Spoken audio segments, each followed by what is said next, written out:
Ce soir, nous recevons Bernard de Montréal pour nous entretenir sur les bienfaits et limites des thérapies modernes. Bernard.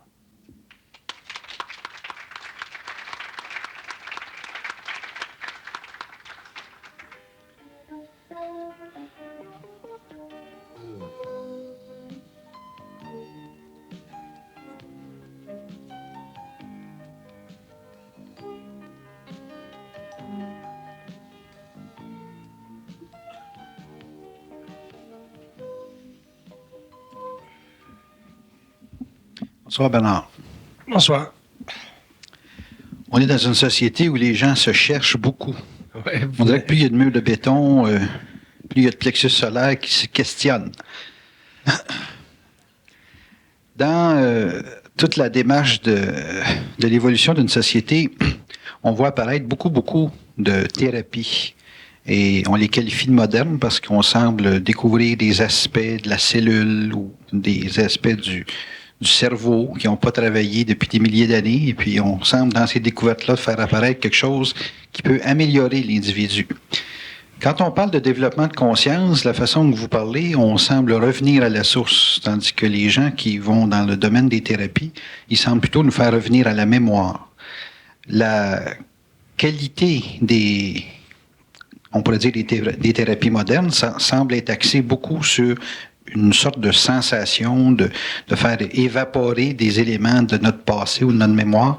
Et puis, ça semble être en contradiction avec le phénomène du développement de la conscience qui semble vouloir défaire la mémoire en question. Est-ce qu'il y a une limite ou un danger dans les thérapies modernes telles qu'on les connaît encore aujourd'hui?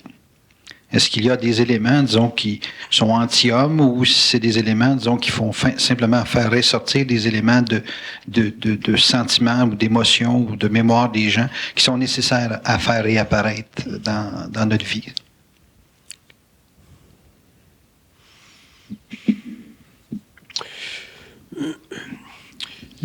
L'affaire des thérapies, c'est un petit peu comme l'affaire des automobiles. Si t'es pauvre, tu conduis une Volkswagen, t'es bien content. Si ta belle-mère t'a laissé 1 million et demi, mais tu vas peut-être chercher à conduire quelque chose d'un petit peu plus sophistiqué. Peut-être Mercedes. Les thérapies, c'est la même chose. Si t'es pauvre, autrement dit, tu te cherches.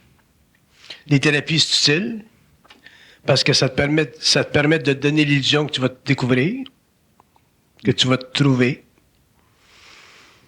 Puis si t'es riche dans le sens que si t'as la conscience de la vie, si t'as la science de la vie, si tu sais comment ça fonctionne la vie occultement, à ce moment-là, t'as plus besoin de ça de thérapie. Mm-hmm. Fait que le phénomène des thérapies, les thérapies aujourd'hui remplacent les philosophies il y a 40-45 ans. Quand on était jeune, on ne cherchait pas des thérapies, on lisait Camus, on lisait Nietzsche, on lisait les philosophes, on lisait Victor Hugo. C'était notre thérapie. Ouais. Aujourd'hui, on a changé. Puis au lieu de lire Nietzsche ou Victor Hugo ou Camus, mais on s'en va vers des thérapies parce que des thérapies nous donnent l'impression, nous laissent l'impression qu'elles sont fondées sur une réalité quelconque. Mm-hmm. Puis cette réalité-là coïncide avec un développement spirituel de l'âme. Quand on parle de thérapie, les gens qui vont vers des thérapies ce sont des gens qui sont en voie d'évolution et de recherche spirituelle. Puis tant que tu es en évolution et tu es en recherche spirituelle, tu n'es pas en conscience mentale. Donc, l'expérience de l'homme par rapport à la thérapie, ça fait partie de son acheminement, ça fait partie de son développement, mais c'est pas, les thérapies ne sont pas en elles-mêmes une finalité parce que les thérapies sont simplement des mesures d'expression temporaire qui permettent à l'individu de réaliser qu'il ne se connaît pas lui-même. Mm-hmm. Un homme qui se connaît lui-même n'a pas besoin de thérapie. Un homme qui connaît les lois occultes de la conscience n'a pas besoin de thérapie parce que déjà, sa conscience mentale nie Elle va nier toute l'importance qu'il peut rattacher au phénomène de la mémoire.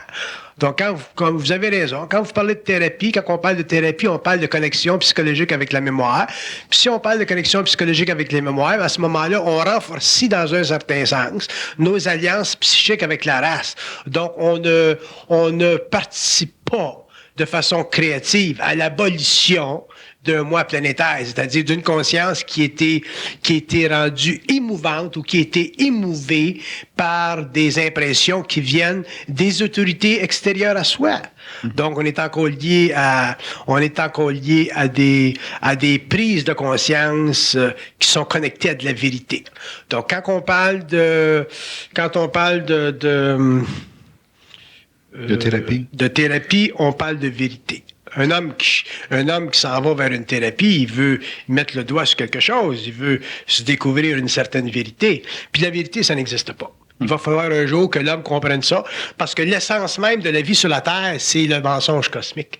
Toute la nature de la vie terrestre est fondée sur le mensonge cosmique. Puis le mensonge cosmique, c'est le contrôle de l'information vers l'homme qui vient des plans. Donc, le plan mental, qui est techniquement l'origine de la pensée, ne dévoile pas à l'homme, ne se dévoile pas à l'homme, ou n'explique pas à l'homme, ou ne vient pas vers l'homme pour l'aider parfaitement. Mm-hmm. La preuve, c'est que l'homme pense. L'homme a un processus de pensée qui est réfléchi. Sinon, l'homme aurait de la communication télépathique avec le plan mental. Ayant une communication télépathique avec le plan mental, l'homme serait capable de vivre une voyance mentale instantanée par rapport à n'importe quel aspect de son existence. Que ce soit la maladie, que ce soit le mariage, que ce soit le travail, que ce soit la créativité, que ce soit l'évolution politique de sa société, que ce soit l'évolution sociologique de la Terre. L'homme aurait une compréhension très, très vaste du processus de l'évolution. Et c'est pas le cas parce que l'homme vit sur la Terre en constante retenue de l'information. Donc, à ce moment-là, on est obligé de penser, puis on est obligé de faire des études, on est obligé de vivre des expériences pour avancer à petits pas vers un terminus qu'on appelle la vérité. La vérité, c'est une abomination parce que la recherche de la vérité... d'ailleurs, je vais vous donner un petit exemple. Si vous allez dans un laboratoire à l'Université de Montréal, puis vous demandez au scientifique qui fait de la recherche si c'est la vérité. Si ses conclusions, ça fait partie de la vérité, il va dire non. Ce sont des observations empiriques fondées sur une méthodologie. Donc, pour un scientifique, la vérité technique, ça n'existe pas. Mm-hmm. Il y a des lois qui découvrent. Tandis que pour nous autres, sur le plan psychologique, on est toujours à la recherche de la vérité et les plans de conscience auxquels on appartient, que ce soit le plan astral ou même que ce soit le plan mental, ce sont des plans qui retiennent constamment l'homme par rapport à la vérité parce que ces plans-là savent que la vérité, c'est une déformation psychologique du réel. Donc, quand on fait comment est-ce que vous appelez ça? Des thérapies. Des thérapies, on cherche une vérité, puis tu peux faire des thérapies toute ta vie, puis continuer à chercher la vérité par rapport à toi-même toute ta vie. Fait que ça arrête pas, ça finit pas. Mm-hmm. Pourquoi? Parce que l'homme n'a pas la science. Fait que la raison pour laquelle les gens s'intéressent aux thérapies, c'est parce que la fondation psychologique de l'ego est totalement dysfonctionnelle. L'homme a une conscience dysfonctionnelle. Mm-hmm. Est-ce que les thérapies résisteraient je dirais pas à l'idée, là, mais au fait que l'être a une connexion avec le plan mental? Est-ce que cet aspect-là, là, disons qu'on parle souvent, nous autres, qu'il y a une source qui connecte avec nous, est-ce que ça broierait, est-ce que ça éliminerait toutes les dynamiques de thérapie qu'on connaît? Si l'homme est en contact avec le mental, ça détruit les thérapies parce que, à partir du moment où l'homme est en contact avec la conscience mentale, l'homme est obligé de détruire la mémoire de sa race. Donc, techniquement, par rapport à lui-même, il est obligé de s'isoler de la mémoire de la race parce qu'il peut impliquer karmiquement dans la recherche d'une unité. La raison pour laquelle on cherche des thérapies, c'est parce qu'on est à la recherche d'une unité. La progression philosophique de l'homme et psychologique de l'homme et psychique de l'homme depuis des millénaires, ça a été la recherche de l'unité. On l'a vu dans le bouddhisme, on l'a vu dans la chrétienté, on l'a vu dans les religions anciennes. L'homme a toujours recherché l'unité. Et la recherche de l'unité, c'est l'abolition de son droit à la parole. Donc, il y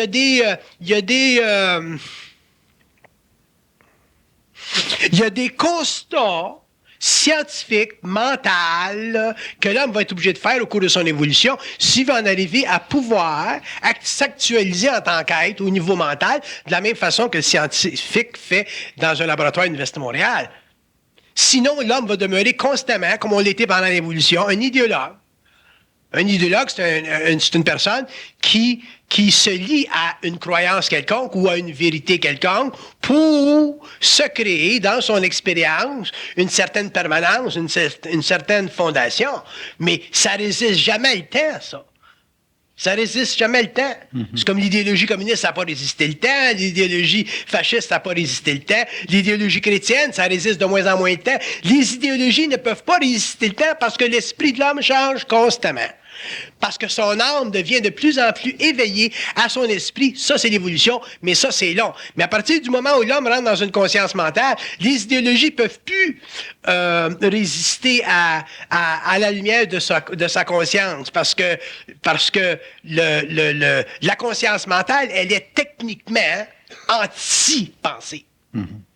Que vous ameniez n'importe quelle pensée ou n'importe quel système de pensée, la conscience mentale, le contact avec la source, le contact avec l'ajusteur de pensée, appelez ça comme vous voulez, ça va déclencher chez l'homme ce qu'on appelle un feu cosmique, c'est-à-dire une vibration qui rend l'homme libre de la pensée.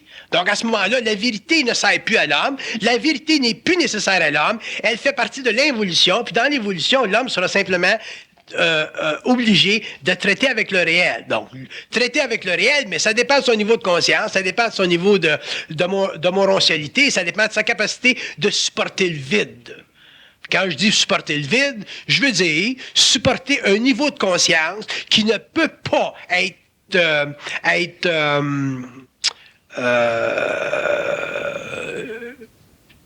négocié par l'ego. Négocié par l'ego. C'est ça qui est le côté difficile pour l'homme de l'évolution. L'ego ne peut pas négocier de la conscience. Ça se négocie pas de la conscience. De l'inconscience, ça se négocie. De la conscience spirituelle, ça se négocie. De la conscience occulte, chrétienne, judaïque, bouddhiste, ça se négocie. Mais de la conscience intégrale, ça se négocie pas parce que c'est fondé sur l'absence de réflexion. Donc, c'est techniquement un mode d'opération psychique qui permet à l'homme de parler avec des intelligences qui sont techniquement intemporelles. C'est-à-dire, techniquement, des formes d'intelligence extra-biologiques qui n'ont aucun rapport avec le corps matériel, qui font partie des substances difficiles de l'atome, c'est-à-dire des substances de l'atome qui permettent à la lumière de composer instantanément dans tous les espaces-temps. Donc, ce qui permet à l'homme en tant qu'individu d'être instantanément en connexion psychique avec des territoires d'origine qu'on appelle sur la Terre aujourd'hui de l'intelligence, qu'on appellera demain probablement des cerveaux biologiques qui ne font pas partie de la conscience scientifique de notre race, ainsi de suite, ainsi de suite. Donc, l'évolution de la conscience sur la Terre, puis le développement de la conscience sur la Terre, au niveau psychique, c'est aussi révolutionnaire, puis ça va être aussi révolutionnaire que les développements de la science sur la Terre depuis une 50aine d'années, si on parle de Tesla jusqu'à la gang de Bill Gates aujourd'hui, Microsoft. Faut être raisonnable.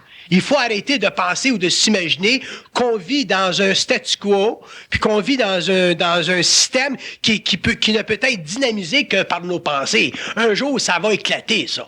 Notre façon de vivre aujourd'hui est en train d'éclater, là. La télévision, les computers, ça fait éclater notre système de pensée, nos façons de vivre. Même Madonna est en train de faire éclater l'Église, là, tu sais. Bon, ben, tout le monde fait éclater. Tout le monde se fait éclater. On est en voie d'éclatement, puis ça, c'est que le début, ça va éclater encore plus que ça. Puis ça fait partie du changement de niveau vibratoire de la conscience humaine. Mais ça, c'est au niveau de la conscience planétaire. Mais si on situe ça au niveau d'une conscience universelle, cosmique, interplanétaire, non temporelle, contact entre l'homme et d'autres individus, mais qui n'ont pas de conscience corporative, À ce moment-là, ben, attendez-vous à ce que la vérité aussi éclate. Fait que si vous rendez à ce point-là, tu peux intéresser à des comment vous appelez ça? Des thérapies. Des thérapies. Si on reste dans le sujet, est-ce qu'on dirait que les thérapies, c'est la substitution scientifique des religions? Non, des thérapies, c'est la substitution psychologique des religions. Psychologique. La conscience mentale, c'est la substitution scientifique de tout. Des philosophies, des religions, des métaphysiques, de l'occultisme, des ésotérismes, puis tout. OK. Bon, donc on en vient au fait que toute thérapie va toujours présenter une certaine relativité, en quelque part, dans sa mécanicité. Toujours. Bon. Exactement. Bon, qu'est-ce qui fait qu'un individu... C'est toujours relatif, mais on le prend toujours d'une façon absolue. Bon, qu'est-ce qui fait que les gens prennent ça d'une façon absolue? Parce qu'ils ont besoin de la thérapie pour se donner l'impression qu'ils sont en bonne voie de développement vers une vérité. Tu peux pas dire à une personne, bon, mais tu fais de la rétrogression, là, tu fais de la rétrogression dans le temps, là, tu veux savoir ce que tu faisais dans une autre vie, là. Bon, mais là, il m'a fait une expérience avec toi, là. Puis là, tu lui demandes que le contact astral qu'il y a avec une autre vie, c'est simplement une suspension psychologique de son ego qui permet techniquement d'avoir accès à une vie qui fait son affaire. Mm-hmm. Ah! Fait son affaire. Fait que t'es pas intéressé, le gars, il est pas intéressé à se trouver un petit nègre, à se découvrir qu'il était un petit nègre quelque part en Angola. Il est intéressé à savoir qu'il était peut-être au moins un petit Égyptien scribe. Qui écrit ses pyramides. Fait que c'est tout connecté à de l'ego, ça, cette affaire-là. Fait que là, vous allez dire, mais y a-tu une validité dans la régression? C'est-tu vrai que l'homme peut connecter avec d'anciennes vies? Puis la réponse à celle-ci, c'est bien simple. Que vous voyez n'importe quoi de vos anciennes vies, vous n'aurez jamais la preuve que c'était vous autres. Pourquoi vous n'aurez jamais la preuve? Parce que pour avoir la preuve d'une ancienne vie, il faut avoir accès aux archives. Puis pour avoir accès aux archives, il faut être sur le plan éthérique. Vous ne pouvez pas être sur le plan astral puis avoir la preuve de vos anciennes vies parce que le plan astral, ça fait partie de la mémoire de l'âme. Alors que le plan éthérique, la conscience éthérique, le corps éthérique, le corps morontiel, qui est en mouvement perpétuel, est capable, lui, de réellement étudier les archives d'une façon objective, parce que le corps morontiel de l'homme, autrement dit, une fois que l'homme est en contact avec sa source, le plan mental, son corps morontiel devient un véhicule de lumière, alors que le corps astral, c'est pas un véhicule de lumière, c'est un véhicule qui utilise la mémoire de l'individu, et cette mémoire-là, ça devient la lumière du corps astral. Quand tu t'en vas en forme astrale, quand tu fais un déplacement en astral, puis que tu te déplaces avec ton cordon, ton cordon d'argent, il est fait de mémoire. Mm-hmm. Fait que faites-en l'expérience. S'il y en a parmi vous autres là, qui veulent faire des expériences occultes intéressantes, là, puis organisez-vous pour avoir quelqu'un pour vous ramener dans votre lit après, là. Puis vous allez voir que si vous étudiez en conscience astrale votre cordon d'argent, vous allez voir que votre cordon d'argent, il est fait de mémoire. Puis quand vous mourrez puis que vous retournez sur le plan astral, pourquoi est-ce que vous voyez toute votre mémoire? Parce que vous passez dans le tunnel, puis votre tunnel, c'est votre cordon d'argent. Fait que ce que vous voyez quand vous passez dans le tunnel, c'est toutes vos mémoires. Fait que vous ne pouvez pas avoir de mesure objective du passé avec un corps astral.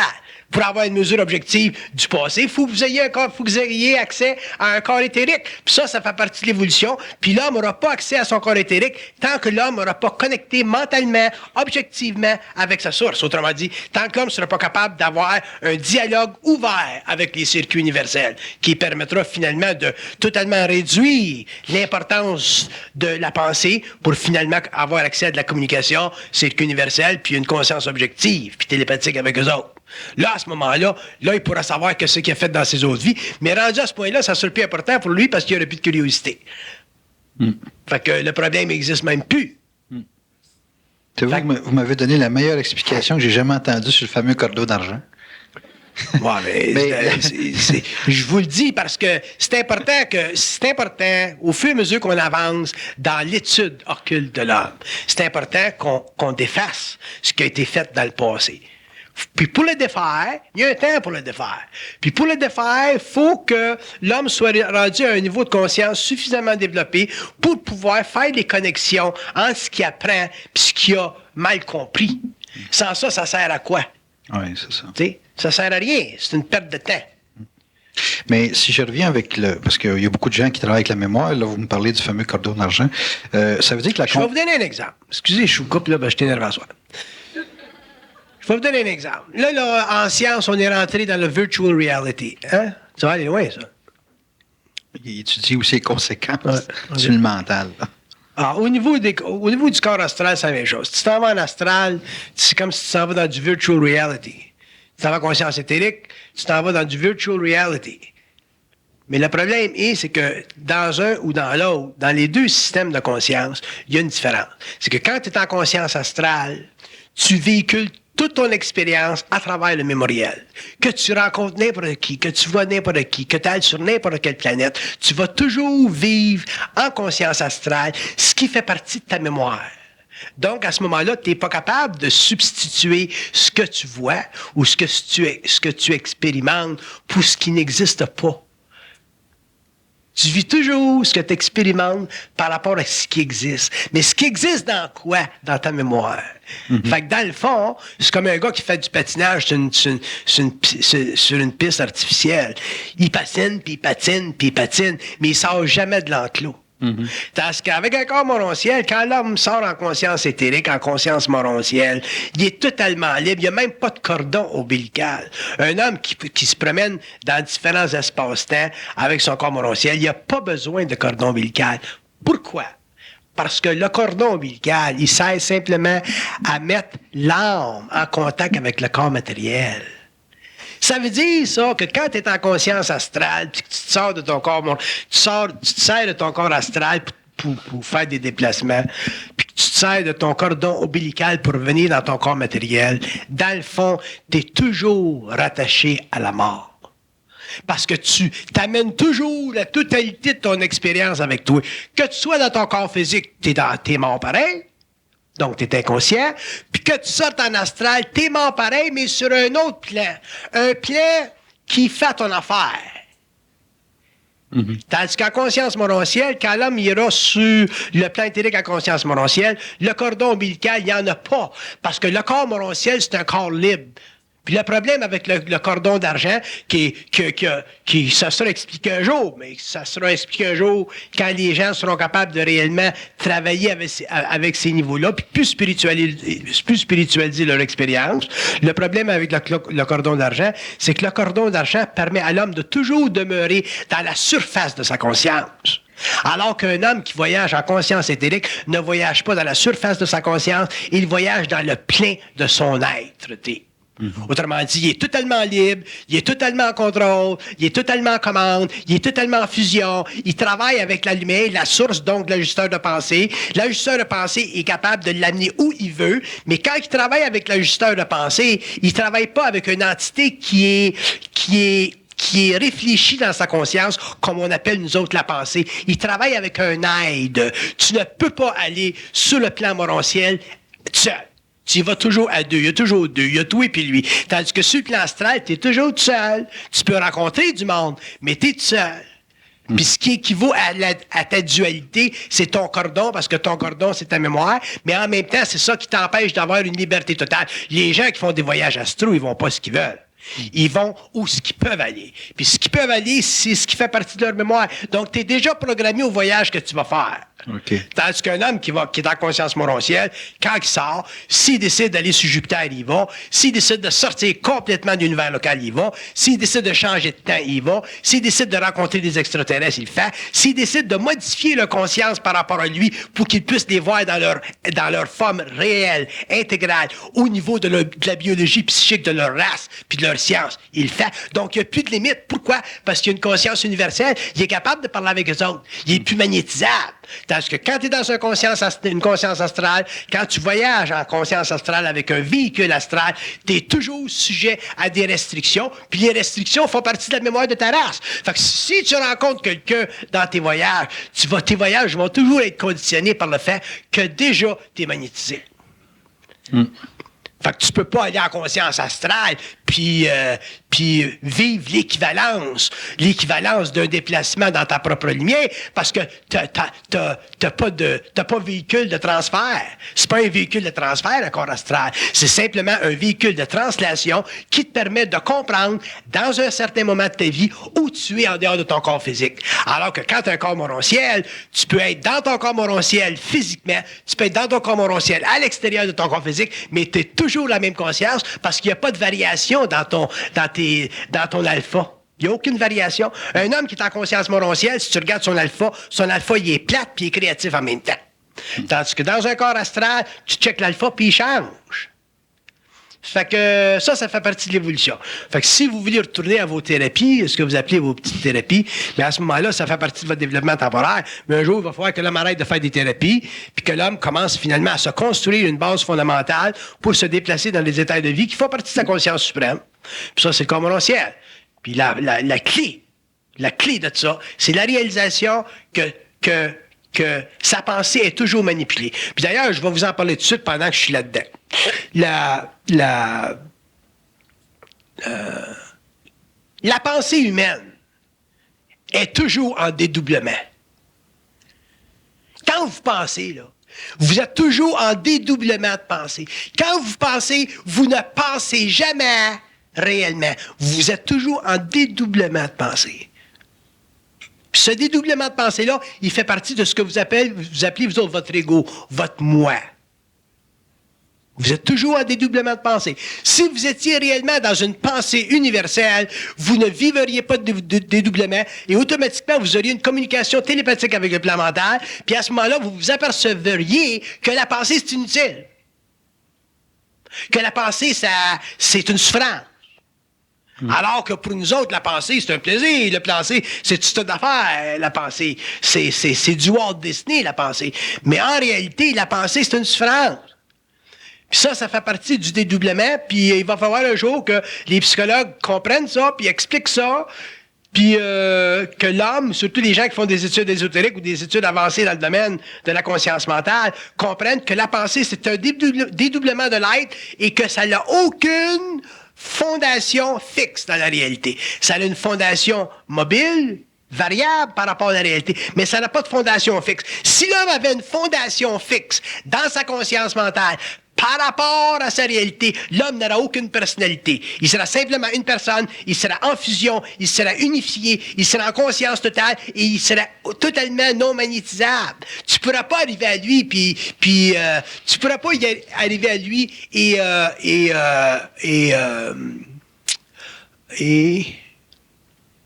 tu pourras pas y arriver à lui et il dit quelque chose qu'il comprendra pas. C'est impossible. Parce qu'il sera tout en contact avec le plan mental, qui est sa source, qui fait partie des dimensions intemporelles, donc qui fait partie des intelligences qui sont en dehors du corps matériel. Il sera dans un état constant de révélation. Il sera dans un état constant de révélation, donc à ce moment-là, il n'y aurait plus besoin de réflexion pour pas savoir jusqu'à est rendu à l'évolution à la vérité. Donc, à ce moment-là, il n'y aurait plus besoin de thérapie. C'est ça, puis de comparaison. Quand on vous écoute, on se rend compte que notre vie matérielle est très limitée. Comment se fait qu'on s'accroche tant à des preuves matérielles? On s'accroche à des preuves matérielles parce qu'on a une grande soif pour la vérité. Puis la soif qu'on a pour la vérité, c'est justement notre faiblesse. L'homme a tellement... D'ailleurs, je vais vous le conter de cette façon-là. L'homme a tellement une soif pour la vérité qu'il est incapable de supporter le réel. Fait que dans un sens, la recherche de la vérité, c'est comme un placebo. C'est bon pour nous autres. Puis ça change avec le temps, les générations, les années, les siècles, les civilisations. Puis c'est seulement la science matérielle qui nous permet un petit peu de sortir de ça, là. Parce que la science matérielle ne cherche pas la vérité. Elle cherche simplement l'expérience objective puis l'étude objective de ses lois. Le constat. Les constats. Tandis que l'homme, lui, au niveau psychologique, il cherche la vérité. Puis tant qu'il cherche la vérité, mais ça le réconforte. Parce que s'il a l'impression qu'il la trouve ou qu'il s'en va vers ça ou qu'il met le doigt dessus, à ce moment-là, ça le réconforte. C'est comme quand tu lis un bon livre. T'es content. Hop, le gars, il dit quelque chose que je comprends. Mais si le gars, il comprend rien puis toi, tu comprends rien, vous vous dites tous les deux la chose que vous comprenez pas. Fait que vous êtes rendu où? Tu sais? Fait que c'est très grave, la recherche de la vérité chez l'homme. C'est très grave. Puis ça fait partie du conditionnement psychologique de son ego. Ça fait partie du pouvoir de la conscience de la race sur son ego. Puis un jour, l'homme va s'en sortir de ça parce que l'homme, un jour, va devenir tellement conscient du mensonge cosmique sur la Terre qu'à ce moment-là, il va prendre conscience, finalement, que la vérité, ça n'existe pas. Puis là, vous allez dire, mais si la vérité n'existe pas, qu'est-ce qui existe? Puis là, je vais vous dire, c'est le réel. Puis là, vous allez dire, qu'est-ce que c'est le réel? Puis je vais vous dire, c'est tout ce qui est en dehors de la vérité. Donc, c'est le mensonge? Tout ce qui est en dehors du mensonge. Ce qui est en dehors de la vérité et du mensonge. Ce qui est en dehors de la vérité, le mensonge puis la vérité, ça va ensemble. OK, c'est un dans l'autre. Ça va ensemble. Le mensonge, dans le mensonge, t'as la vérité puis t'as le faux. Le vrai et le faux. Puis en dehors de ça, t'as le réel. Puis quand t'es dans le réel, à ce moment-là, t'as plus besoin de la vérité parce que tu comprends la force dynamique de la vérité comme tu connais la force dynamique du mensonge, du faux dans l'évolution des sociétés. Dans nos sociétés, on a besoin d'un petit peu de vérité, puis on a besoin d'un petit peu de faux. Parce qu'on est des êtres pensants. Ça serait trop antiseptique pour nous autres de vivre simplement dans le réel parce qu'on pense. Ça serait ça, Bernard, quand vous dites la pensée est liée à un dédoublement. Dédoublement de l'être. Un être dédoublé, dans le sens que vous parlez, peut pas être en contact avec sa source. C'est ça. C'est difficile parce que être en contact avec sa source, c'est être en contact avec un état de conscience qui va toujours faire interférence avec ce qu'on conçoit, nous autres, comme la vérité. Pourquoi est-ce que vous pensez qu'on a des inquiétudes? Pourquoi est-ce que vous pensez qu'on a peur de mourir? Pourquoi est-ce que vous pensez qu'on a peur d'être malade? Pourquoi vous pensez qu'on a peur de pas avoir de chum, puis pas avoir de blonde? On est toujours en anxiété, hein? On est toujours comme des arcs tendus. Puis ça, c'est parce qu'on pense. Si on pensait pas, on n'aurait pas ce problème-là. Fait qu'à ce moment-là, la vie se développerait, puis on aurait toujours la créativité nécessaire dans le temps nécessaire pour faire ce qu'on a à faire. Mais on fonctionne pas de même parce qu'on est réellement des êtres qui avons été plongés pendant des siècles et des siècles dans le mensonge cosmique, dont la vérité est un aspect, puis dont le faux est un autre. Bon, vous dites dans toutes les thérapies, les gens cherchent une unité. Et puis, le réel semble être la fameuse unité en question. Le réel, c'est pas une unité. Le réel, c'est le résultat de la fracture des phares. Je vous donne un exemple. Je parlais à un de mes amis, il y a bien des années, qui était dans le groupe Écancor à Montréal, au pas dans la province de Québec. Puis, il me demande une journée, il dit, Bernard, qu'est-ce que tu penses du Sougmad? Parce que le Sougmad, pour les gens qui sont dans les cancars, Sougmad, c'est un concept important. C'est une divinité pour eux autres. Puis j'ai dit, c'est une forme. Ça veut dire quoi, ça? Fait que ça veut dire que dans un système de pensée quelconque, donc comme dans le Sougmad, dans les cancars, si tu comprends à un certain moment donné que le Sougmad, c'est une forme, à ce moment-là, t'arrêtes, à un certain moment donné, d'être violé par le mensonge cosmique. Tu peux pas arriver dans un système de pensée comme Écancor, par exemple, puis t'arrêter au Sougmad, te faire dire, bon, mais ça, c'est le Sougmad. Puis tu prends ça là, comme si c'était une tarte aux pommes. C'est le Sougmad. C'est fini. C'est le Sougmad. Parce qu'à ce moment-là, si tu traites avec la réalité psychologique qui est pensée, donc si tu traites avec la réalité psychologique spirituelle de ton ego, d'une façon totalement non empirique, mais totalement réflexive, tu pourras jamais avancer dans la conscience mentale parce qu'il y a quelqu'un qui va t'arriver avec un concept comme le Sougmad, puis tu vas être pris, tu vas dire, c'est le Sougmad. Là, tu vas te mettre les deux pattes à terre. Tu vas aller sur le plan astral, tu vas aller rencontrer le Sougmad. Tu n'auras jamais la force mentale pour aller sur le plan astral puis rentrer dans ta fameuse bille là, qui représente l'âme, puis la faire éclater cette bille-là, puis te tenir devant toi-même d'une façon totalement autonome pour que ça éclate le Sougmad. Fait que les gens qui sont dans des cancars sont pas capables de faire éclater le Sougmad. Pourquoi? Parce que ça fait partie de leur recherche de la vérité. Mais un homme qui sera moindrement conscient, qui sera en connexion avec le plan astral du Sougmad, il sera obligé de faire éclater le Sougmad. Parce que le Sougmad a 4 visages anyway. Il y a le visage de l'effroi, il y a le visage de la bonté, il y a le visage de la beauté, puis il y a le visage de la grande spiritualité éternelle qu'on appelle la paix spirituelle ou la paix cosmique. Mais ça, c'est de la bullshit. Un jour, il faut que l'homme soit capable d'arriver devant ce miroir-là, puis le faire éclater pour découvrir quoi? Que les 4 visages du Sougmad représentent les 4 faces de l'âme animale de l'homme. mais sur des plans cosmiques où ces plans-là ont été utilisés dans l'évolution, dans des âges passés, pour créer sur la Terre les caractéristiques émotionnelles de la race humaine. Sans ça, on est des tatas forever. Tu comprends? Très bien. Bon, ça. OK. Pour le moment, sur la Terre, là, pour le moment, ça c'est pour le moment, sur la Terre, il y a seulement un point géographique où toutes les femmes sont contestées. C'est au Québec. Mais il va falloir un jour que ça se répande, puis ça va se répandre. Parce qu'éventuellement, il va y avoir trop d'esprit dans l'homme. Puis c'est là que l'homme va faire éclater les femmes. Puis c'est là que l'homme va réellement comprendre que la dissolution de son ego, c'est pas une dissolution psychologique. C'est une dissolution vibratoire. Moi, j'en ai un ego, je sais pas ce qui est, là, il doit être quelque part, il y en a un ego, là, qui tient tout ça ensemble. Mais la dissolution, elle est vibratoire, elle n'est pas psychologique. On peut dire que cette dissolution-là, c'est ce que vous appelez la fusion? C'est ça, la fusion, puis c'est là que tu arrêtes d'avoir une... Comment je disais ça tout à l'heure au niveau de la pensée? Un dédoublement de pensée. Ouais. L'homme a une pensée dédoublée. Si tu arrives avec un argument assez fort dans une direction, il va y aller. Tu arrives d'un argument assez fort dans une autre direction, il va y aller. Il y a combien de personnes qui, à cause du dédoublement de pensée, sont devenus des bons catholiques, après ça, sont shiftés, sont devenus des témoins de Jéhovah. Il y a combien de fascistes qui sont devenus des communistes qui sont devenus des fascistes. Combien de bons catholiques chrétiens cardinalisés qui sont devenus, quelque part, des protestants, athées. Ce dédoublement-là, c'est la fameuse polarité dont on parle tant? Ce dédoublement-là, c'est basé sur la crainte de l'ego. Il existe dans l'ego une crainte fondamentale.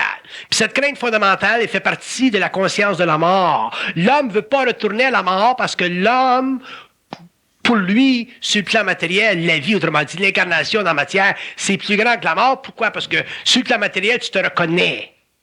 Tu te sens. Tu te reconnais, tu peux te donner des valeurs, tu as un contact avec ton ajusteur de pensée, même si tu ne le sais pas, à travers ce qu'on appelle le phénomène de la pensée. Tandis que dans la mort, tu n'as plus ça. Dans la mort, tu deviens simplement du mémoriel, en évolution. Fait que l'homme n'est pas intéressé à aller à la mort. Fait qu'il y a une peur de la mort. Puis la peur de la mort, c'est une illusion, parce que quand tu meurs, tu es tellement fatigué et écœuré d'être ici. Oui, tu es content. Par contre, c'est pas la place à aller. It's the wrong place. Fait qu'il va falloir un homme, un jour, que l'homme, au lieu de mourir, puis qu'il ait en conscience astrale, qu'il ait assez de conscience pour aller sur le plan éthérique. Qu'il s'en va en conscience éthérique. Mais pour aller en conscience éthérique, il faut que tu connaisses la loi de la game. La loi de la game est basée sur quoi? Fondamentalement, présentement, depuis 1969 sur la Terre, l'homme sait que la pensée, elle est totalement... Comment j'ai dit ça, là? Dédoublée. Dédoublée. C'est une doublure. Fait que la pensée de l'homme n'est pas réelle. Elle n'a pas de puissance. Elle n'est pas capable de s'engager contre ce qui a été pensé pendant l'évolution, donc la mémoire de la race. Donc, quand tu meurs, quelle place tu vas aller? Tu t'en vas dans la mort, tu suis ton cordon ombilical, puis qui c'est qui te retrouve de l'autre bord de ta belle-mère? C'est évident. Puis ça recommence encore. C'est de la connerie, ça. Faut que ça arrête un jour. Tu veux dire? Fait que l'homme, il a une peur de la mort, puis c'est normal, puis c'est quand il est bien, bien fatigué. Il y a quelqu'un que je connais dernièrement qui parlait. Une vieille femme, elle est rendue à 93, 94, 95 ans. Là, ils sont en train de la garder en ville, et puis elle donne des piqûres. Puis elle avait crissé son camp. Elle est tannée, tu sais, elle est tannée de s'occuper des finances de son mari, là, qui, d'ailleurs, son mari, il est sur le dos, là, puis il est prêt à partir, là. Il est mort, il est déjà mort, là. Mais il reste, puis tout le monde attend après l'héritage. Le gars, il vient encore, là, tu sais. Il veut pas lâcher, calice, tu sais. Fait que, puis elle est intelligente, elle veut crisser son camp. Mais elle a-tu hâte que lui parte pour qu'elle puisse crisser son camp tout de suite après, tu sais. Fait que quand t'es rendu à être intelligent de même, là, c'est parce que c'est ta dernière visite. Fait que faut que ça arrête un jour, l'affaire de la mort. Fait que correct, tu sors de ton corps, mais tu t'en vas en conscience morontielle. Tu t'en vas pas en astral. Rencontrer ta belle-mère, qui t'attend au bout du tunnel avec un mouchoir, là, tu sais. Calice. Je peux bien être... toi, le faux cul. On dirait que je suis fait pour avoir le faux cul. Ça fait 20 ans que j'ai le faux cul. Je suis pas comme vous autres. Vous êtes... Tu sais, je rencontre du monde. J'en rencontre du monde. Hier, là, sais-tu, j'étais à Saint-Sauveur hier, là, puis j'étais avec ma femme, là, puis il y avait une voyante dehors, elle était assise dehors. Tu sais, les voyantes, là. Mais j'ai dit à ma femme, mais elle me faire voyer. Fait que, je suis assis... Puis là, j'espérais que personne ne me voie, Chris, parce que j'ai dit, S'il faut qu'il y a du monde, là, j'ai mis mes grosses lunettes de soleil. J'ai dit, s'il faut qu'il y a du monde qui passe à Saint-Sauveur, puis qui va être pendant à Montréal, assis devant la voyante, ils comprendront plus là. Ils vont perdre la boule. Ils vont Mais je voulais me voir, tu sais. Je voulais me voir qu'est-ce qu'elle voyait, tu sais. Puis elle était bien fine. Mais bon, on dit que ça a été long. Elle était longue la demi-heure, tu sais. Fait que finalement, la demi-heure était tellement longue, là, j'ai dit, moi, il fait un petit plaisir. J'ai fait de la voyance avant de partir, tu sais. Puis elle dit, vous êtes voyant? J'ai dit, oui. J'ai dit une autre sorte de voyance. Mais j'ai dit, j'ai mes moments. Tu sais, je voulais pas qu'elle me connaisse, là. J'ai dit, j'ai mes moments. Puis elle dit, vous avez pas besoin de carte? J'ai dit, non, j'ai pas besoin de carte, de rien. Puis elle a trouvé ça bien, bien intéressant. Fait que là, je suis assis devant la voyante, puis je parle à eux autres en haut. J'ai dit, Chris, vas-tu me dire quelque chose que je sais pas au moins, tu sais? C'est ça, c'est pour ça que j'y vais. Ben ouais, c'est ça. Faire dire quelque chose que tu sais pas, tu sais. Mais non, ça n'y va pas.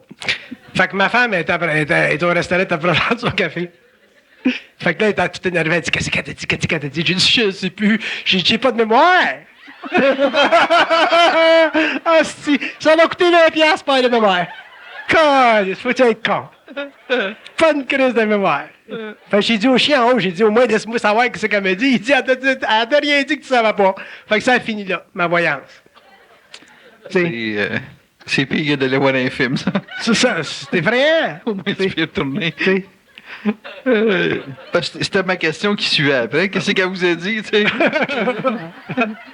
Ouais. Venez de la flusher, ça n'a pas été long. Mais tu sais, tu veux que quelqu'un au moins te passe à travers ton affaire puis aille te chercher quelque chose. T'sais. Tu vas mourir la semaine prochaine, quelque chose. T'sais. Ben non, rien. T'sais.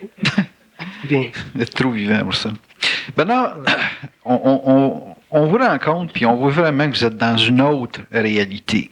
Là où je vous vois d'avance, vous allez dire, c'est la réalité. Vous autres, vous n'êtes pas dans la réalité. Mais les gens s'accrochent à des dimensions de vie physique, émotionnelle, sensorielle, financière, etc., etc. Et puis, on se demande si ça a un sens, cette affaire-là. Alors que quand on vous écoute parler, le sens, il a de l'air d'être réellement ailleurs que sur la planète. Mon chum, comment il est de cette... Claude Bernard. Il m'arrive toujours avec des salaires. Tout à l'heure, il me dit, la vie est belle, hein? Chaque fois qu'il me dit, la vie est belle. Ouais, ben, avec l'été qu'on a eu. Hein. Écoute bien ça. Il m'arrive, je le comprends, tu sais, la vie est belle. Moi, je peux pas dire ça, Chris. Tu sais, je peux pas, excusez si je suis sac de ceux qui vont m'entendre en France, dans la cassette, là, ça fait partie de ma violation. Le gars, il me dit, la vie est belle. Tu peux pas m'arriver à moi et me dire, la vie est belle. La vie, elle peut pas être belle. C'est du crossage tout le long. Comprends-tu? J'en sais trop. Il y a des journées que la vie est pas pire. Ah ouais. Mais il me dit que puis lui, il m'arrive, chaque fois qu'il m'arrive, là, dans son 6 pieds 4, tout ensoleillé, parce qu'il va à la nord, il se peigne au soleil, puis tu sais, je disais à ma femme, j'ai dit, nous autres, là, on travaille toute la semaine, on s'en va en campagne, puis on s'étend au soleil, puis on est heureux, des petits oiseaux, puis des papillons. J'ai dit, tu voyais-tu un extraterrestre étendu au soleil, Chris? Tu t'imagines-tu un extraterrestre étendu au soleil, là? Comment tu là? Avec des petits papillons. Ils sont trop mentales. Nous autres, on est étendus au soleil, puis on trouve la vie est belle. Ça, c'est mon chum Claude Bernard. Il me dit ça chaque fois. J'ai dit, arrête de me dire ça, que la vie est belle. Ça peut pas être de même. La vie est pas belle. Ouais. Si la vie était belle, elle serait intelligente. Ouais, ça c'est. Elle peut pas être belle, elle n'est pas intelligente. Peut-être que lui, il a une vie intelligente. Lui, il a une vie intéressante. Intéressante, il a une vie intéressante. Ça a de l'air intelligent, mais. C'est intéressant. La vie sur la Terre n'est pas intelligente. Au mieux, ça peut être intéressant. Pardon? Au mieux, ça peut être intéressant. Ça peut être intéressant au mieux. Fait qu'il y a une vie intéressante. Mais la vie, tu sais que la vie est belle, elle peut pas être belle. Pas de votre point de vue. Pas du mien, effectivement. Du vôtre peut-être, mais pas du mien. Elle peut pas être belle. Bon, c'est ça, c'est ce point de vue-là qui est intéressant. C'est que vous voyez des choses qui font que la vie n'est pas si belle que ça. Elle peut juste être intéressante. Elle peut être intéressante. Elle peut pas être belle. Les gens sont fascinés pour une vie intéressante. Ouais. Puis après ça, eux autres, ils me disent qu'elle est belle. Ben, Pas belle. non, je comprends, Si mais- la vie est intéressante, on va dire no problem. OK. Mais de me dire que la vie est belle, elle n'est pas belle, elle n'est pas intelligente. Mais c'est pas drôle de voir ce que vous voyez à ce moment-là. Tu penses pas de problème. C'est pour ça que la vie est belle, vous autres, parce que vous pensez. Vous êtes obligés de penser qu'elle est belle. Si vous ne pensez pas qu'elle n'est pas belle, vous seriez en dépression. Fait que je suis content que tu me dises qu'elle est belle, la vie. Parce que vous pensez positivement. C'est un positif. Lui, il a inventé le gros signe plus. Conséquemment, ça veut dire qu'on on peut pas toucher au réel si on n'est pas capable de supporter la conséquence de voir ce que ça fait voir. Tu peux pas vivre le réel tant que tu n'as pas les corps pour. Fait que c'est vraiment pas une question d'information. C'est pas une question d'information, puis c'est pas une question d'attitude, puis c'est pas une question de volition, puis c'est pas une question de volonté, c'est une question d'initiation solaire. OK. C'est bouleversant, devenez conscient. C'est pas que c'est bouleversant de devenir conscient, mais quand tu deviens conscient, ta vie est bouleversée dans le processus. C'est quoi la nuance? Ben, une grosse nuance, c'est que tu deviens pas conscient par idéologie, tu deviens pas conscient parce que c'est l'affaire à faire. C'est une conséquence de ton évolution de devenir conscient. T'sais. Moi, j'ai pas demandé d'être fusionné en 69. Okay. J'étais à l'université, moi. On peut pas vouloir être conscient. On peut vouloir être conscient, mais ça, c'est une illusion spirituelle qui va être défaite au cours de l'évolution de l'homme. Donc, dans les faits, on peut pas vouloir être conscient. Dans les faits, être conscient, c'est difficile sur une planète qui n'est pas intelligente. Mm-hmm. Si la planète est intelligente, quand tu es bien sensible comme moi et tout, là, que tu t'en vas quelque part dans le monde, il n'y a plus d'harmonie. Il n'y a plus d'harmonie. Mm-hmm. Tu es obligé de vivre par rapport à des individus que tu choisis. Tu es obligé de vivre dans un environnement que tu choisis. C'est plus comme, il y a plus de... Tu peux plus te déplacer comme tu veux. Tu n'as plus de buffer. Fait que, pourquoi? Parce que la vie est de moins en moins intelligente. Puis on parle que la conscience, ça nous donne une plus grande mobilité. Ça donne une grande mobilité au niveau psychique, mais ça te restreint au niveau matériel. OK. Donc, c'est pour ça que vous dites que la vie est pas belle. La vie n'est pas belle, non? Tandis qu'un individu qui est plus inconscient, lui, sa vie peut être plus intéressante parce qu'il y a une mobilité matérielle. Oui, puis il peut même penser qu'elle est très belle. Donc, ça veut dire que tous les gens qui ont une vie intéressante ou qui s'en vont vers une forme quelconque de vie intéressante sont inévitablement déçus, en quelque part. Quelque part dans le temps, il va avoir, s'ils passent à un niveau de conscience, d'un grand changement de conscience, éventuellement, ils vont voir des choses qu'ils n'avaient pas vues avant. Donc, automatiquement, la vie va devenir un petit peu plus serrée, mais elle va être plus intéressante, dans un sens mental du terme. Mm-hmm.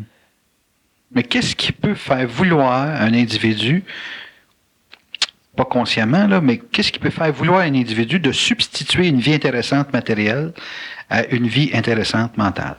Ça se fait par degré. Ça se fait malgré lui. Plus il est déçu matériellement, plus il s'en va vers une vie. Pas nécessairement. C'est qu'il vient en contact avec des niveaux d'idées ou des niveaux d'information qui peuvent être, avec lesquels il colle. Avec lesquels il colle. Puis avance, puis avance, puis avance, puis avance, puis avance. Puis un jour, tu avances suffisamment que tu peux plus reculer. C'est ça qui arrive. Mm-hmm. C'est comme une espèce d'entonnoir où on ne peut pas changer. Tu peux reculer parce que ton niveau de conscience est trop développé, là, il est trop changé, tes corps subtils sont trop raffinés, tu peux plus reculer. Mm-hmm. Par contre, rendu à ce point-là, tu es équipé psychiquement pour dealer avec ta nouvelle condition. Mm-hmm. Tu sais, moi, je voudrais pas retourner en 1969 ou en 68 quand j'étais à l'université aux États-Unis. Je serais pas intéressé. Je serais pas intéressé, moi, à pas savoir qu'est-ce que c'est la vie, comment ça marche. Par contre, puis si je regarde en arrière, là, ben, j'aurais été universitaire, maîtrise, doctorat, travailler pour une compagnie, puis être toujours sous le boisseau, sous l'influence des autres, là, tu sais, sous l'influence du système. Peut-être la compagnie Femme c'est pas, il faut que je me trouve un autre job. Je me marie, j'ai des enfants, je sais pas d'où ça vient, où ça part. Ma femme, elle va-tu rester avec moi, elle va-tu me crisser là? T'sais, quand t'es inconscient, tu sais jamais où ce que la vie t'amène. T'as pas de map. T'as pas de map. C'est vrai. Fait que tu te maries, tu sais pas si ça va marcher, tu as une santé aujourd'hui, tu n'as pas de main. Regarde le gars, le Superman, là. Il s'en fait dictation, il tombe en bas de son cheval, là, il est paralysé à vie, tu sais. Fait que c'est une vie de même, c'est ça que je dis. C'est pour ça que je dis que la vie n'est pas intelligente. Pourquoi? Parce que l'homme, il a trop de karma à régler.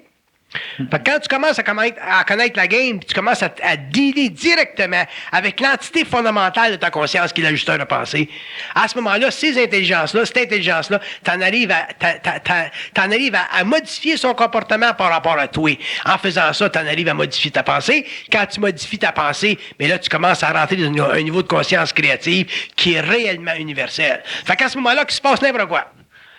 Guerre, pollution, le système économique qui tombe, les jobs qui tombent, les mutations rapides dans la conscience de la race, comme ils ont vu là, mais t'es plus affecté par ça. Parce que t'es toujours capable de t'en sortir. Parce que t'es libre. C'est ça la réalité. Mais si t'es pas dans cette réalité-là, puis t'es dans une sorte de réalité qui fonde son espoir ou son avenir sur des perceptions astralisées, un jour, ben, tu frappes un nœud. T'es bien content un soir, tu sors avec ta blonde, t'es heureux, tu l'aimes, baptême, vous mangez les oreilles, puis il y a un fou qui arrive, puis t'accroche au coin d'une rue, puis ta blonde, elle se fait elle rentre à l'hôpital. Ça change ta vie tout d'un coup. Fait que tu peux pas vivre de même forever. L'homme ne peut pas vivre indéfiniment comme ça, sans contrôle sur son existence. Bon, ben, le contrôle sur son existence, il y a un prix à payer pour ça, parce que l'astral, la mort, les entités astrales, ta belle-mère qui est de l'autre bord, toute la crise de gang qui sont en dehors du plan matériel, là, qui travaillent à manipuler ce qui est dans le plan matériel, toutes ces forces astrales-là font partie de l'évolution. Puis c'est fort. Fait qu'à ce moment-là, pour que l'homme puisse contrer ces forces-là, puis toujours être dans sa lumière, puis travailler avec son rayon d'énergie, là, à ce moment-là, il faut qu'il y ait une conscience mentale. Tu peux pas faire ça avec une conscience astralisée, tu peux pas faire ça avec une conscience spirituelle, tu peux pas faire ça avec une conscience qui croit, tu peux pas faire ça avec une conscience qui cherche la vérité, tu peux pas faire ça avec quoi que ce soit qui ne fait pas partie de la transmutation de ton être, autrement dit, de la transmutation de ta propre mortalité, donc de ta propre mémoire. Bon, mais c'est ça, l'initiation solaire. Puis le prix à payer, Bernard, c'est-tu pour avoir cette liberté? Le prix à payer il est totalement psychologique, puis il est une réflexion d'un ancien passé. Les gens qui disent, ah ben, ma vie aujourd'hui est plus difficile qu'elle l'était avant, si j'avais pas été conscient, j'aurais vécu ça de ma vie d'une autre façon, ça c'est une illusion, c'est rationaliser un passé qui aurait été pire qu'un présent qui est clair, qui est intelligent, puis qui est autonome. Il n'y a rien pour enlever de l'autonomie. Mais ce qui arrive, puis là, parce que je veux expliquer cette affaire-là. Je vais vous donner un exemple. Moi, ça fait 3 semaines, j'étais en vacances, là, je fais rien. Fait que c'est un petit peu comme un gars qui joue au golf, là. Puis là, tu lui demandes d'aller travailler le lundi matin. Fait que là, aujourd'hui, là, j'ai réalisé aujourd'hui que je travaillais à soir. Fait que là, pendant 3 semaines, là, je fais rien. J'étais avec ma femme, là, puis je suis dans mon rythme à moi, là. Je suis bien, OK. D'un coup, là, il faut que je vienne à Montréal pour donner une conférence. Fait que qu'est-ce qui se passe dans ce temps-là? Je suis mis en vibration. Ils me mettent en vibration. Fait que là, quand ils me mettent en vibration, là, ben là, je vis une crise de journée. Je n'ai vu qu'une maudite aujourd'hui. Fait qu'ils vont se servir de n'importe quoi pour me mettre en vibration. Mais quand ils me mettent en vibration, puis que j'arrive ici, moi, en conférence, là, je donne une conférence. Là, je suis en vibration. Bon, mais l'envie, c'est la même affaire. Nous autres, on pense, on a l'impression que la vie, elle peut nous laisser tomber. On a l'impression que peut-être qu'on n'aura pas de job, ou peut-être qu'un jour on va être malade, peut-être qu'un jour on va être vieux, on réalise pas qu'un jour, quand on va perdre notre job, on va être mis en vibration, on va avoir tellement le feu au cul qu'on va s'en trouver un autre. On réalise pas qu'un jour que ta femme, elle va te crisser là, ça va te donner un choc tellement, puis tu vas t'ennuyer tellement que tu vas t'en trouver un autre. On réalise jamais que la vie nous met en vibration. Puis ça, l'homme ne le comprend pas. Puis ça, c'est probablement le phénomène, l'aspect le plus fondamental de la conscience psychologique de l'ego. Puis la journée où l'homme va réaliser ça, là, que quand tu as fini ta période là, dans un certain rythme, là, où tout va bien, là, puis un jour ça va mal.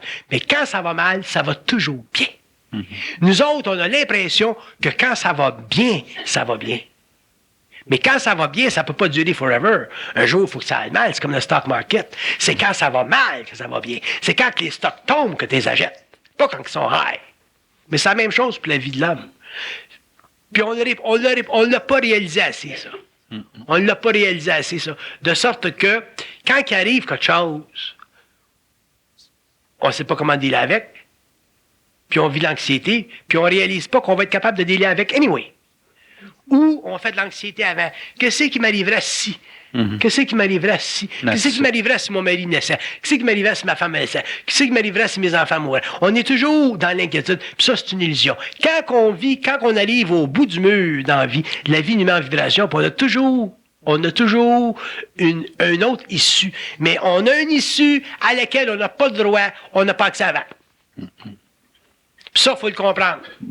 Ça, c'est bien important que l'homme le comprenne, c'est le même que ça marche. D'être capable de vivre le transfert. Là. Toujours être capable de vivre le transfert. Il y a du monde qui ont peur de mourir, il y a du monde qui ont peur d'être malade, il y a du monde qui ont peur de perdre d'argent, il y a du monde qui ont peur, de ne pas être reconnus dans leur job. On vit toute une anxiété. Puis ça, c'est fondamentalement astral. Puis ça, c'est comme ça que les forces astrales contaminent notre existence. C'est pour ça que je dis que la vie n'est pas intelligente. Fait que moi, aujourd'hui, j'ai 3 semaines en vacances, là, je suis bien, pas de problème, je fais mes affaires, là. Tout d'un coup, là, il faut que j'aille travailler. Ça me met en vibration. Puis, c'est le même que ça marche. Fait que j'arrive ici, hop, je fonctionne. Puis je suis content de venir à ma conférence ce soir. J'étais pas content hier, parce qu'hier, j'étais dans mon rythme. Mais ce soir, je suis content. Mais si j'avais le doute, puis je me disais, que tu pouvoir être en vibration demain, qu'est-ce que je vais leur dire demain? À ce moment-là, ben, je vivrais d'anxiété. C'est de même. Mais ça, là, cette conscience-là, faut qu'un jour, ça fasse réellement partie de notre quotidien. Puis un homme qui sait ça, là, un être humain qui sait ça, il sait tout. T'as plus besoin après ça de thérapie. C'est réel. Un être humain qui sait ça, là, il sait tout, parce que c'est ça qui est caché. Ça nous est toujours caché. Tout le temps caché. Diriez-vous que c'est ça la réalité? C'est ça la réalité. Fait qu'un jour, ben, on va aller un petit peu plus loin, on va pouvoir parler avec la réalité. Mais en attendant, c'est ça la réalité. Si la réalité, on peut la vivre dans le quotidien, pourquoi que les gens vont chercher à l'extérieur une perception de la réalité? Parce que les gens ont besoin de se nourrir d'impressions pour avoir l'impression de vivre. Parce que ce qu'il y a dans le quotidien, c'est pas assez. Quand tu travailles toute la fin de semaine d'une compagnie, là, Ouais. puis en fin de semaine, là, tu t'en vas prendre un drink d'un club puis danser, là. Tu vis, là. Tu vis. Ou tu t'en vas t'éclater sur une beach au soleil. Tu vis, là. L'homme a besoin de l'impression de vivre. Pourquoi? Parce que l'homme ne vit pas suffisamment dans son esprit. Fait qu'il vit dans sa conscience astrale, il vit pas dans sa conscience mentale. Parce que si tu vivais dans ta conscience mentale, puis tu parlais à ta source de ton ajusteur de pensée, tu dirais, ouais, là, je m'en vais m'éclater, là, en fin de semaine. Je m'en vais au forum. Qu'est-ce que tu vas faire là? Il donnerait une réponse bête de même. Fait qu'il changerait ta vibration, il te mettrait la tête, ça aurait pu être réservé. Rien qu'à te dire, qu'est-ce que tu vas faire là? Fait que tu dirais plus. Ou tu dirais, bon, mais je vais aller m'éclater sur la plage en fin de semaine au soleil, là, regarder les petits papillons. On va dire, qu'est-ce que tu vas faire là? Fait que pour eux autres, que tu fasses n'importe quoi ici, que tu t'éclates de n'importe quelle façon ici, pour eux autres, il n'y a rien là, parce que c'est astral. Même travailler. Même travailler, c'est astral. Fait que tu te développes peu importe la forme. Tu développes malgré toi-même. C'est ça. Seulement que tu te développes toujours vers une situation où tu es dominé dans ton développement, au lieu de te développer vers une situation où tu te domines ton développement. C'est ça la différence. L'homme est plutôt dominé dans son développement que lui domine son développement. Mais pour dominer ton développement, il faut que tu aies un contact avec les autres. Parce que si tu n'as pas de contact avec les autres, puis tu t'en vas sur la plage en fin de semaine, ce qui est normal, pour t'éclater au soleil, là, manger tes chips puis tout, ton ego, il va dealer avec ça parce que ça fait partie de l'expérience de l'âme. C'est ça. Ça fait partie de la mémoire de la race. Tout le monde fait du ski en fin de semaine. Tout le monde s'éclate sur la plage en fin de semaine. Tout le monde joue au golf en fin de semaine. Fait que toi, si t'as pas la conscience mentale, pour pas aller à la plage comme tout le monde, pour pas aller faire du ski comme tout le monde, ou faire d'autres choses que tout le monde fait pas en fin de semaine, à ce moment-là, ben, tu vas être obligé de faire du ski en fin de semaine sans ça, parce que tu vas être malheureux. Tu vas dire, ben, mon voisin fait du ski, moi, je fais pas de ski. Mon voisin vient s'acheter des grosses bottines, moi, j'ai des petites bottines. C'est ça. Moi, je vis dans le Nord, là, tu sais, je vis dans un environnement où, techniquement, les gens de Montréal s'en vont dans le Nord, là. C'est UP, le Nord, là, c'est un resort. Puis là, je les vois venir toute la gang en fin de semaine. Puis quand tu regardes ça, là, le processus, l'hiver ou l'été, là, puis c'est normal, puis je suis content que le monde s'éclate sur la plage. Mais ce que je veux dire, c'est qu'un jour, quand l'homme va être mental, il pourra plus aller s'éclater sur la plage avec des petits papillons, puis es-tu belle la montagne, hein? On vit, hein? Pour 2 jours, on vit, hein? Es-tu belle la vie, hein? Elle est pas belle la vie, elle est pas intelligente.